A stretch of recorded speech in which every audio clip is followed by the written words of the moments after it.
Baik, sahabat Sonora, di menit ke-38 lepas dari jam 2 siang waktu Sonora Surabaya, kita lanjutkan kembali perbincangan kita.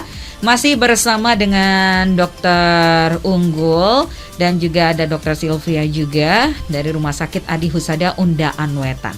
Silahkan buat sahabat Sonora yang ingin bertanya gitu ya, karena kita lagi membahas mengenai mitos dan fakta kehamilan gitu. Anda bisa langsung saja WhatsApp, telepon ataupun masuk di kolom chat YouTube channel Sonora Surabaya, karena ada 3 goodie bag yang disediakan oleh Rumah Sakit Adi Husada Undaan Wetan. Yang sudah bergabung by WhatsApp maupun YouTube, sabar dulu, kita tuntaskan dulu obrolan kita di siang hari ini. Oke, Dokter Unggul gitu ya, kalau ngomongin soal mitos ini kan memang banyak gitu ya, tapi kita ambil beberapa hal yang mungkin sering diperbincangkan begitu. Kadang ibu hamil itu kan gak hanya yang hamil anak pertama begitu, misalnya hamil anak kedua gitu, tapi anak yang pertama juga masih tidak terlampau jauh dan masih kecil gitu. Jadi kadang bingung gitu, ini yang satunya minta gendong terus gitu, sedangkan ada yang bilang, loh kalau ibu hamil nggak boleh gendong loh, nanti bahaya. Nah, hal-hal seperti ini gimana ya, Dok? Ya, ibu hamil anak kesekian gitu ya, maksudnya masih ada, dia masih harus ada anak yang lebih kecil gitu. Betul. Yang lebih kecil. Nah, sedangkan ini bondingnya belum selesai nih. Betul. Jadi masih pengen nenen gitu ya, pengen minta gendong gitu. Betul. Kan. Pada prinsipnya boleh-boleh saja. Seorang ibu hamil menggendong itu boleh-boleh saja, tapi tetap disesuaikan dengan kondisi. Misalkan begini, kebanyakan gendong nih, terus kontraksi, perutnya kencang, sakit sekali perutnya sampai ke punggung, ya terpaksa kegiatan gendong-menggendongnya dihentikan. Itu. Jadi disesuaikan, tidak boleh memaksakan.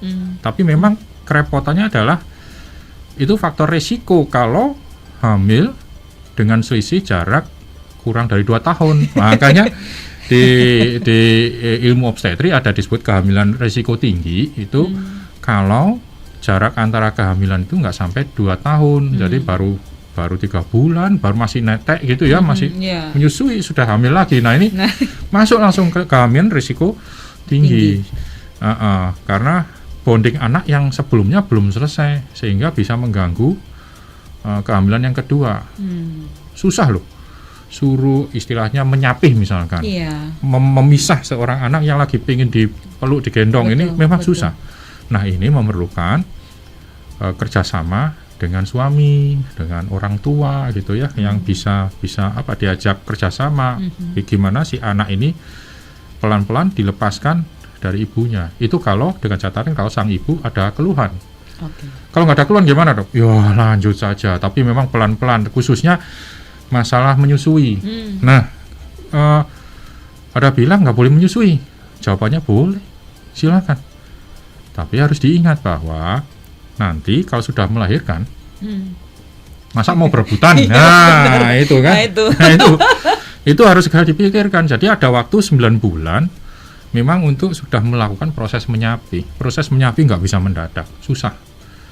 Memang harus perlahan-lahan. Jadi diganti apa itu perlahan-lahan memang harus dilepaskan. Jadi memang nggak bisa dipaksakan, karena menyusui itu pun juga bukan tanpa risiko. Rangsangan pada puting payudara pada saat kehamilan itu bisa mengeluarkan hormon oksitosin namanya. Itu bagaimana, Dok? Nah, hormon oksitosin ini adalah hormon yang keluar dari hipofisa ibu di otak itu ya. Ada hipofisa di otak itu, keluar hormon oksitosin akibat rangsangan pada puting payudara. Oksitosin itu orang awam sering bilang love hormone. Love hormone ini kalau ilmu pengetahuan populer itu ya. Love hormone ini oksitosin bisa keluar dengan cuddling, saling menyayangi, mencinta, itu keluar oksitosin. Jadi ada rasa lebih nyaman gitu dengan adanya hormon oksitosin. Tapi oksitosin itu ada reseptor atau penerima signal penerima oksitosin itu di rahim.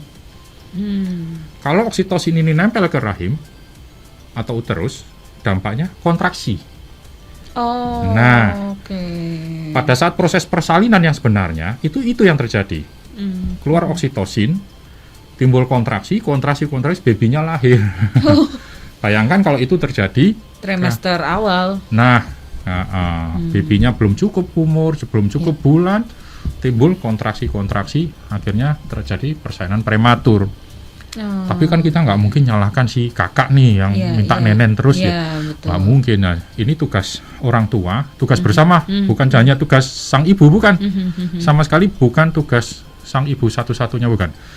Tugas bersama bagaimana proses menyapih ini bisa dijalani dengan lancar tanpa membuat si kakak ini mengalami trauma. Nah, ini yang harus sangat-sangat diperhatikan. Oke, baik. Ini ternyata ibu hamil tuh punya PR banyak banget ya, Dok ya. Sebetulnya juga bukan punyanya sang ibu loh ini. Iya.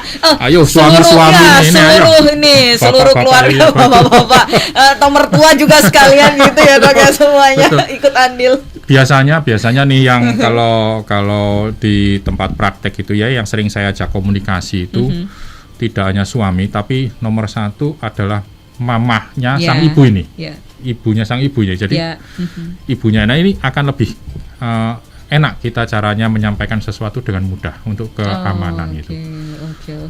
Termasuk bagaimana saya mengajak seorang wanita hamil itu menjalani pemeriksaan antenatal. Antenatal itu pemeriksaan sebelum melahirkan ini harus dijalani. Jadi kalau sudah hamil, lalu sudah harus mulai rutin menjalani antenatal care. Pemeriksaan antenatal itu minimal trimester 1 itu sekali, trimester 2 itu 2 kali, trimester 3 itu 3 kali, itu minimal loh, jadi 6 kali ya kira-kira. Itu jadi selama kehamilan ya? Selama kehamilan, jadi itu memang harus dijalani.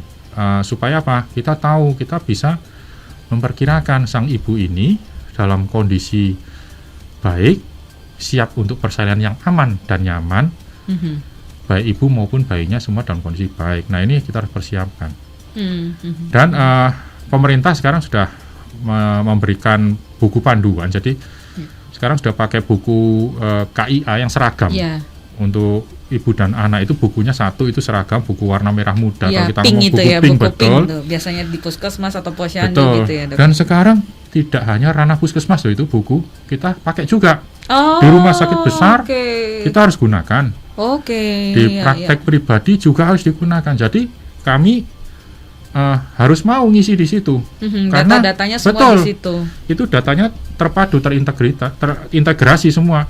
Jadi kalau sang ibu ini mau kontrol kemanapun, asal dia bawa buku pink itu, maka semua tenaga kesehatan bisa melihat track recordnya bagaimana, catatannya. Adakah hal-hal yang harus kita perhatikan di situ. Jadi satu, jadi nggak terpisah-pisah. Nah, itu 6 kali itu sudah minimal yang harus dijalani dengan berkala dilakukan pemeriksaan USG. Oke, baik. Nah, ini pas banget nih Dokter Unggul udah ngomongin soal pemeriksaan gitu ya. Kadang ibu hamil itu berpikirnya nanti-nanti aja gitu ya, karena takut USG nanti kena radiasi. Nah, itu gimana tuh, Dok? Betul. Jadi prinsipnya yang digunakan di alat ultrasonografi itu namanya ultrasound. Berarti dia menggunakan gelombang suara. Jadi seperti radar. Seperti radar itu yang rumit adalah bagaimana menerima pantulan suara itu dan mengolahnya menjadi suatu data. Jadi ultrasound itu sebetulnya bagaimana sebuah alat itu mengeluarkan gelombang getaran bunyi, lalu ditarik kembali terus diolah. Jadi ini bukan radiasi sebetulnya. Jadi bukan radiasi. Jadi ultrasound itu dikatakan aman. Apakah memang betul-betul ultrasound itu tidak menimbulkan dampak pada tubuh? Dikatakan ultrasound itu pada USG itu baru akan menimbulkan efek kalor, jadi efek perubahan suhu, jadi mulai ada timbul panas sampai dalam sekitar 1 cm kalau kita tempelkan terus-menerus di kulit itu selama 1 jam. Nah, kan nggak mungkin. 1 jam gini, sebentar ya Bu ya, 1 jam. Pasien yang lain udah nunggu ya dokter ya. 1 jam di tempat yang sama. Nah, itu. Itu ngapain ya dokternya? Jadi timbul pertanyaan akhirnya ini. Iya. Kalau difoto jadi aneh itu.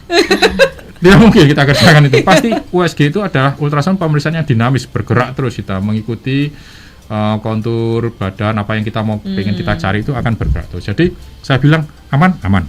Mau di ultrasound di USG siap minggu itu silakan, nggak masalah. Oke. Silakan. Jadi jangan sampai ada kekhawatiran masalah penggunaan ultrasound ini. Oke, baik. Nah, terkait dengan pemeriksaan ibu hamil gitu ya, Dok. Idealnya tadi kan 6 kali begitu ya, dari trimester pertama begitu. Nah, sebetulnya boleh dijelaskan nggak ke sahabat Sonora gitu, mungkin ada yang mau hamil atau mungkin sedang hamil gitu, pemeriksaan untuk ibu hamil itu sebetulnya apa saja sih, Dok?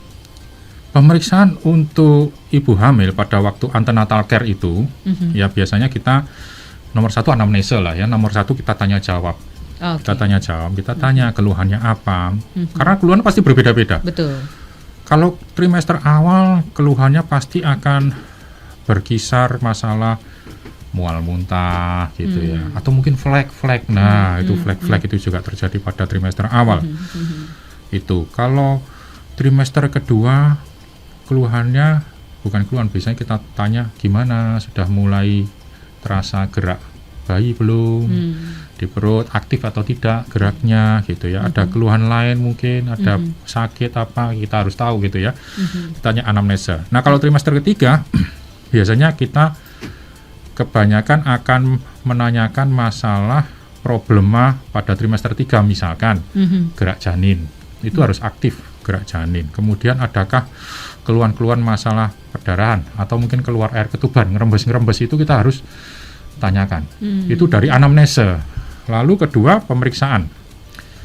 Nah pemeriksaan itu pemeriksaan fisik, maksudnya yang pertama kita cek tanda vital, tensi itu terutama itu, tekanan darah, karena pada wanita hamil itu sebelumnya normal nih, seorang wanita sebelumnya normal, begitu dia memutuskan untuk terjadi kehamilan, itu maka dia sudah dibayangi paling tidak 2 penyakit besar ini, dibayangi, belum tentu kena ya. Nomor 1 hipertensi dalam kehamilan. Itu kita sebut biasanya orang awam kenal kalau misalkan preeklamsi. Nah itu pernah dengar istilah preeklamsi itu tekanan darahnya naik. Nah itu kita harus kawal itu, tensinya itu harus kita kawal. Kedua, bisa terkena diabetes mellitus dalam kehamilan. Jadi sebelumnya normal nih, aktivitasnya bagus normal, ternyata waktu hamil kena diabetes, kena kencing manis, ya gara-gara kehamilannya itu. Nah kita harus waspadai, misalkan kita lakukan pemeriksaan darah, kita cek kadar gula darahnya. Nah, lalu berikutnya, kalau sekarang pasti kita misalkan cek kondisi perutnya, sesuai tidak. Hamil 8 bulan kok perutnya cuman kayak 6 bulan nih. Nah, ini kita harus curiga nih, kenapa ini bayinya tumbuh apa enggak nih? Atau hamil baru 7 bulan, hamil misalkan hamil 5 bulan kok bayinya sudah kayak cukup bulan ini, wah jangan-jangan kembar nih, misalnya gitu. Kita harus curiga. Nah, untuk itu dilanjutkan dengan pemeriksaan ultrasonografi dengan USG itu tadi. Jadi itu yang pasti dikerjakan, anamnesa, pemeriksaan fisik, USG, kalau perlu ditambah cek laborat. Periksa darah itu pasti. Sekarang itu pasti harus dicek darah untuk tahu 1 HB, ya. Lalu jangan lupa ngecek HIV. Nah ini penting nih, horor ini. Waduh, HIV dok loh. Saya itu nggak ngapa-ngapain dok. Tetap kita harus periksa. Karena kita nggak boleh lolos ini HIV ini. HIV, VDR-LTPH itu ngecek sifilis. Kok tambah serem dok. Iya. Kok ini tambah serem sih, hamil pengennya seneng-seneng tapi dicek macam-macam sama si dokter nih. Tapi memang itu harus. Kalau kita mau eliminasi nih penyakit-penyakit ini, jangan sampai penyakit-penyakit ini mengacaukan generasi selanjutnya, gitu. Lalu hepatitis, nah 3 ini, ini kita pasti akan periksakan, HIV, sifilis, hepatitis kita periksakan. Itu lain-lainnya gula darah itu untuk menyingkirkan apakah ada diabetes atau tidak, gitu. Oke, baik. Nah, ini kalau terkait dengan pemeriksaan di Rumah Sakit Adi Husada Undaan Wetan ini bagaimana nih? Mungkin Dr. Silvi bisa menjelaskan. Iya, jadi untuk antenatal care memang kita kan punya poli obgyn ya atau poli kebidanan dan kandungan. Dokter Unggul juga di situ setiap hari, jadi bisa langsung datang ke tempat pendaftaran pasien, kemudian tinggal aja bilang saya mau ke poli kandungan. Jadi nanti akan tinggal menyerahkan identitas seperti KTP, dan nanti dibantu pendaftarannya. Di situ kita setiap hari ya, Senin sampai Sabtu. Kalau Senin sampai Jumat jam 7 sampai jam 1 siang, hari Sabtu jam 7 sampai jam 12 siang. Jadi itu kita selalu buka kecuali tanggal merah ya. Jadi gitu dokter spesialis obgyn kita standby di situ, salah satunya juga dokter Unggul, bisa langsung konsultasi pemeriksaan baik seputar kehamilan, rencana kehamilan, apapun itu yang berkaitan dengan kandungan dan kebidanan. Daftar online bisa ya, Dok? Bisa daftar online kita. Sekarang bisa ya? Iya, ada aplikasi yang bisa diunduh di Play Store. Adiusada Undaan Wetan Hospital. Itu bisa daftar di situ juga, bisa langsung melakukan pembayaran di situ juga, dan udah ada estimasinya waktu kapan kita harus datang. Udah tinggal langsung datang, nggak usah ngantri lama-lama. Oke, baik. Nah, kalau pelayanan di Rumah Sakit Adi Husada Undaan Wetan selama pandemi ini bagaimana? Iya, masih normal. Cuman kita paling di depan itu ada screening ya oleh perawat. Jadi ya memang kita juga mengimbau ke masyarakat supaya apapun itu ketika kita melakukan berobat, kita kan harus jujur ya, untuk kebaikan diri sendiri juga nomor satu, dan juga untuk orang lain juga pastinya. Jadi di depan kita lakukan screening, bila ada gejala-gejala tertentu ya mohon disampaikan dengan jujur. Kemudian ada hasil-hasil mungkin yang sudah dilakukan, pemeriksaan yang sudah dilakukan. Kalau semuanya clear, bisa langsung melakukan pendaftaran itu tadi. Jadi normal sih, apalagi sekarang ya. Ya kita berharap juga semuanya baik-baik lah gitu. Betul. Tidak ada lagi kenaikan ya, melandai terus ya. Sampai tuntas gitu. Amin. Dibatasin kuota atau enggak sih kalau khusus untuk poli kehamilan ini? Sejauh ini sih enggak sih. Cuman ya memang kalau untuk misalnya takut nih lama-lama di rumah sakit, takut nunggu lama, ya itu tadi mungkin salah satu solusinya adalah bisa melakukan pendaftaran melalui aplikasi tadi. Jadi biar udah tahu kan, saya harus datang jam berapa. Jadi langsung nggak usah ngantri, bisa juga dapat penanganan lebih cepat begitu ya. Paling nggak kan memutus daftarnya nggak usah ngantri, bayar di kasir untuk karcisnya juga nggak usah ngantri, kan semuanya dilakukan dari rumah. Jadi datang udah tinggal langsung ketemu sama dokternya. Nah, kalau keunggulan Rumah Sakit Adi Husada Undaan Wetan terkait dengan kehamilan atau mungkin melahirkan gitu, apa nih? Iya, jadi kita kan tadi pelayanannya semua sudah terpadu ya dari awal, mulai dari mungkin persiapan untuk kehamilan, kita sudah bisa lakukan konsultasi dengan dokter spesialis sampai kemudian terjadi kehamilan tersebut, lakukan kontrol kehamilan ya, istilah awamnya tadi antenatal care tuh apa sih gitu kan. Kontrol kehamilan secara rutin yang sudah dijadwalkan, kemudian juga lab juga semuanya lengkap, pemeriksaan penunjang yang dibutuhkan kita juga tersedia, termasuk kemudian sampai waktunya persalinan. Kita ada persalinan yang normal atau persalinan spontan. Kalau misalnya memang membutuhkan operasi sesar, kita juga melayani. Dan juga yang terbaru sekarang mungkin ERAX ya dok ya. Jadi ini seperti apa nih operasi ERAX ini? Ya mungkin ERAX ya. ERAX itu singkatan ya. Enhanced Recovery. Jadi proses pemulihan yang bukan dipercepat tapi disempurnakan ya. Enhanced Recovery after cesarean section. Jadi sebetulnya ini mengadaptasi dari sejawat dipopulerkan oleh artis ya. Kita mengadaptasi sejawat bedah digestif itu, membuat suatu sistem seperti itu, lalu kita mengadaptasi. ERAX ini sebetulnya ya sudah kita kerjakan, tapi ya memang karena kita ikut kekinian ya, karena ada artis gitu, jadi kita ikut-ikut ngomong tentang ERAX juga ya. Tapi prinsipnya adalah alangkah senangnya seorang ibu melahirkan dengan persalinan sesar, nggak nyeri, cepat sembuh, cepat beraktivitas, itu kan lebih senang. Saya awal dulu jadi spesialis kebidanan gitu, itu dulu operasi sesar pemulihannya 11 hari coba. Di rumah sakit 11 hari. Jadi dirawat terus jalan-jalan, sang ibu itu terus ketemu terus ya, tipe 4L akhirnya rawat inapnya 4L, lu lagi gitu. Ketemu lagi gitu. 11 hari, tapi ternyata dengan perawatan berlama-lama itu ternyata pemulihannya lebih buruk. Luka operasinya sering bernanah ya. Karena apalagi di rumah sakit itu biar bagaimana itu rumah sakit, bukan rumah sehat ya. Kalau operasi sesar di rumah mertua mungkin lebih bersih, bisa dijaga. Tapi rumah sakit ketemu pasien lain ya, ada bakteri-bakteri sehingga ada istilah namanya infeksi nosokomial. Infeksi yang didapat pasien karena berlama-lama di rumah sakit. Gitu. Maka dari itu dipercepat semakin cepat, ternyata kenyataannya bahwa hasilnya juga tambah bagus.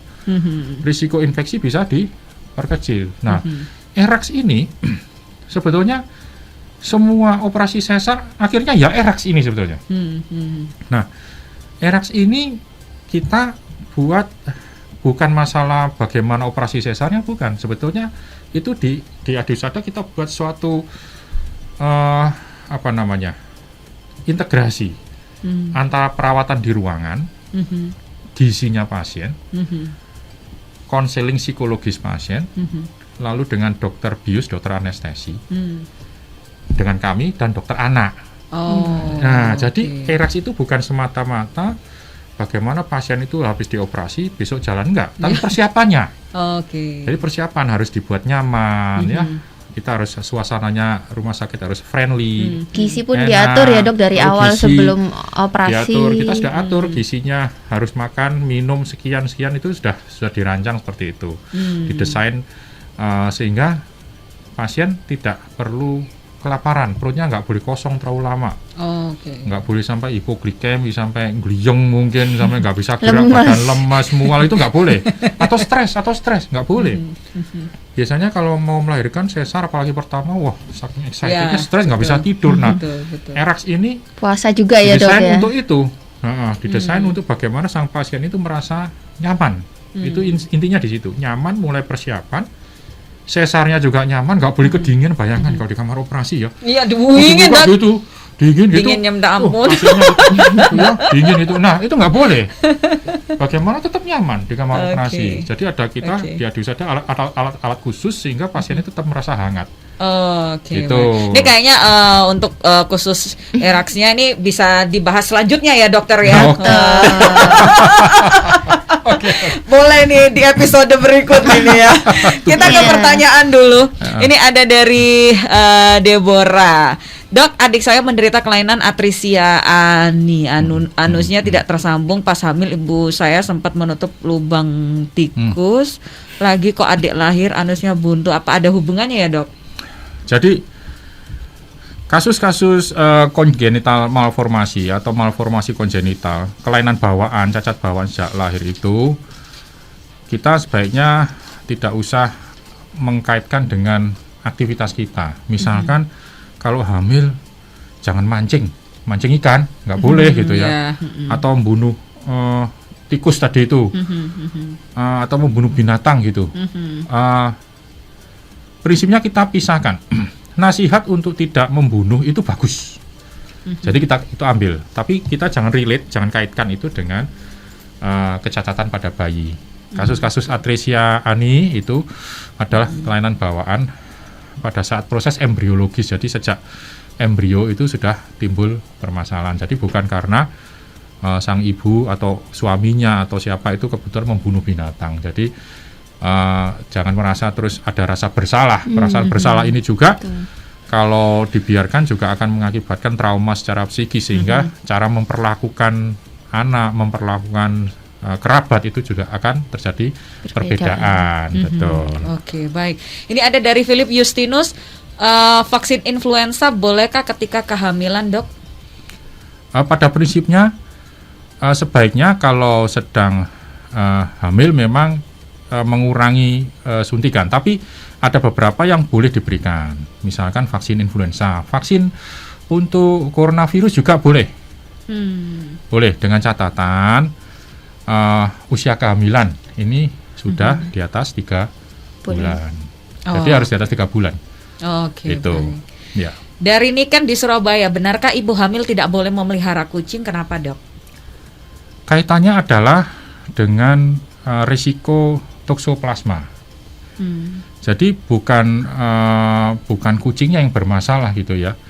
Karena kasus toksoplasma itu suatu parasit ya, protozoa. Dia itu sering ngendon di saluran pencernaannya kucing. Sehingga waktu dia keluar kotoran, mengering, lalu kistanya itu akan berterbangan, nempel ke makanan, dimakan sang ibu hamil. Sehingga akan kena ke bayinya. Toksoplasma itu susahnya dia bisa melewati barier di plasenta atau ari-ari, bisa terlewati sampai ke bayi. Nah, kalau ke bayi apa gejalanya? Saya paling sering ketemu terjadi hidrosefalus atau kepalanya besar. Isi air. Nah, itu kita harus tahu. Nah, bukan masalah kucingnya ini, toksoplasmanya loh. Yeah. Berarti kalau saya hamil kucingnya usil semua. Ya, virusnya itu ya, Dok ya. Betul. Ya. Kalau sudah kadung punya kucing nih, sudah terlanjur ya sudah, nggak usah terus dibuangin gitu ya, dikasih gitu. Misal, yang penting kan memelihara kucing pun kan sekarang ada tata caranya kan, harus vaksin juga kucing itu, berobat, harus bersih kan. Betul. Nah, kucingnya juga harus bersih. Nah, yang terpenting adalah cara kita mempersiapkan hidangan makanan. Nah, ini nggak punya kucing, nggak punya anjing, nggak ada binatang, tapi kalau kita cara menghidangkan kan makanan kurang higienis, nah ini juga sama saja. Kayak tadi sayuran mentah gitu ya, Dok ya. Betul. Jadi silakan, tapi ingat bahwa tetap aja intinya adalah penularan ini dari mulut. Jadi apa yang masuk lewat mulut itu yang harus kita perhatikan. Oke, baik. Ini pertanyaan terakhir deh, Selika, untuk pemeriksaan yang lain terkait dengan kesehatan kandungan di Adi Husada, apakah ada paket tertentu yang mungkin di bulan Agustus nanti gitu ya? Gimana ini, Dokter Silvi?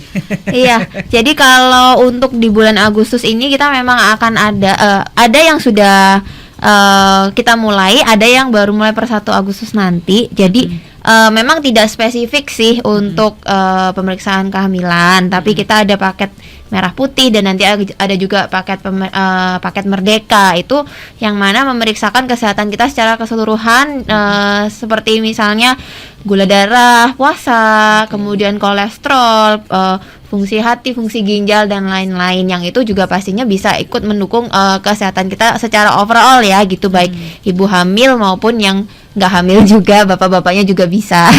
Ya, jadi pokoknya kalau informasi-informasi seputar kayak promo-promo itu bisa dipantau di Instagramnya kita di adihusada.uw gitu. Jadi itu pasti ada di situ, pasti kita upload. Jadi Bapak Ibu sekalian bisa di-follow Instagramnya untuk update seputar promo-promo rumah sakit dan informasi kesehatan juga pastinya. Oke, baik. Nih tidak terasa gitu ya, waktu juga terbatas tuh kan dibilangin nih kurang ini ya. Banyak loh dokter yang tanya gini ya, faktor mitos dan fakta kehamilan ini. Mungkin di next time kita bisa ketemu lagi sama Dokter Unggul untuk membahas ini. Siap, dan mungkin part 2 gitu ya. Part 2 nih, part 3 Pak. Ya, betul. Kita berseri nih. Betul. Oke, sebagai closing statement silahkan Dokter Unggul, apa yang ingin disampaikan? Yang nomor 1 yang pertama kali mau saya sampaikan dulu, selamat buat Radio Sonora. Terima kasih untuk Dokter. Pesta Emas 50 tahun perjalanan suatu bukan waktu yang singkat ya, itu Dok? bukan waktu singkat, luar biasa. 1. Yang kedua, untuk para wanita nih, kaum ibu yang mau merencanakan kehamilan maupun yang sedang hamil, take home message-nya adalah tetap lakukanlah pemeriksaan antenatal care, antenatal pemeriksaan sebelum persalinan itu secara rutin dan teratur di tenaga kesehatan. Jangan ragu-ragu untuk berkonsultasi kepada tenaga kesehatan atas segala keluhan apa yang dialami. Yang ketiga, jangan ragu-ragu juga kalau ada hal-hal yang kira-kira tidak sesuai, segera tanyakan. Dan antenatal care itu saat ini bisa dilaksanakan di semua tempat kesehatan. Karena secara integrasi dari pihak Dinas Kesehatan juga sudah memfasilitasi, jadi mau diperiksa di puskesmas, di bidan praktek swasta, di dokter, praktek pribadi, di rumah sakit, semua bisa dikerjakan. Yang penting adalah lakukanlah pemeriksaan ANC secara teratur. Oke, baik. Dari Dokter Silvi? Iya, jadi sama sih. Jadi paling jangan lupa untuk informasi-informasi terkini di follow Instagramnya di adiusada.uw, juga di YouTube channelnya kita Rumah Sakit Adi Husada Undahan Wetan. Tadi ada aplikasi untuk pendaftaran buat yang mau konsul ke klinik rawat jalan kita, bisa di-download di Play Store Adi Husada Undahan Wetan Hospital. Dan kalau misalnya yang mau konsultasi, Senin sampai Sabtu kita buka terus setiap hari dari jam 7 pagi sampai jam 1 siang, kemudian Sabtunya sampai jam 12 siang. Kita buka, Minggu tutup ya, dan tanggal merah. Oke, Ya. baik. Ya, ini berakhir sudah kebersamaan kita di siang hingga sore hari ini, begitu ya. Menutup untuk perbincangan kita mengenai mitos dan fakta kehamilan. Sebelum saya tutup, saya ucapkan selamat yang berhak mendapatkan 3 goodie bag dari Rumah Sakit Adi Husada Undaan Wetan. Selamat untuk Deborah Trilaksono, kemudian Philip Justinus, dan juga Niken. Mohon nanti bisa mengirimkan data di WhatsApp-nya Sonora di 0811 304 9800. Sekali lagi, Deborah Trilaksono, Philip Justinus, dan juga Niken boleh mengirimkan data konfirmasi di WhatsApp-nya Sonora 0811 304 9800. Terima kasih Dokter Unggul, terima kasih Dokter Silvi untuk kesempatannya boleh hadir memberikan informasi yang luar biasa siang hari ini. Sama-sama. Terima kasih. Salam Terima sehat kasih. selalu, Salam Dokter. sehat. Salam sehat. Oke, dan sahabat Sonora, terima kasih untuk kebersamaan Anda juga. Mohon maaf jika ada beberapa pertanyaan yang memang tidak sempat terjawab, namun di lain kesempatan kita bisa berjumpa kembali. Saya Gorda Gelandia pamit, sampai jumpa.